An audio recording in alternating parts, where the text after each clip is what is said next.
Estás ahora en Barcelona, en el Teatro Romea, con actores nuevos, con un idioma que lógicamente no dominas. ¿Qué opinión tenéis de cómo se fabrica aquí, cómo son los actores de aquí, cómo es la forma de hacer que tenemos en Barcelona?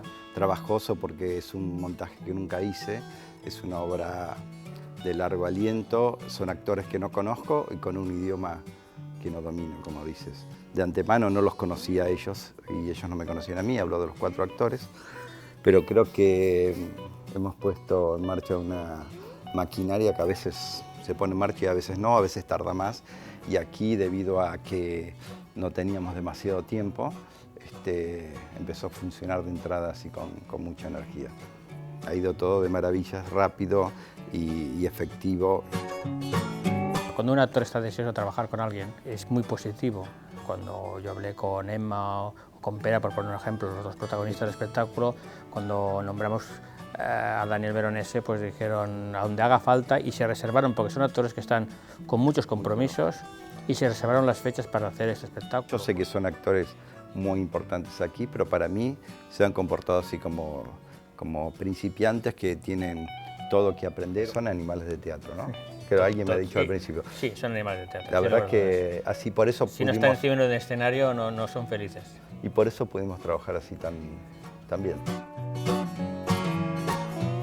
Me gustaría que habláramos un poco del mundo de Albi, porque yo también soy un gran amante de este gran autor, que aunque sea muy mayor, sigue siendo absolutamente moderno.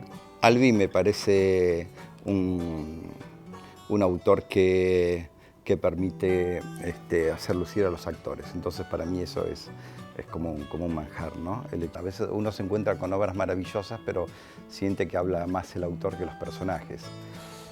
Esta pieza es una pieza tremendamente teatral, que es una vorágine. Si uno se deja llevar por esta maquinaria devastadora, termina como agotado. Pera me decía, termina el pase agotado y va a quedar así.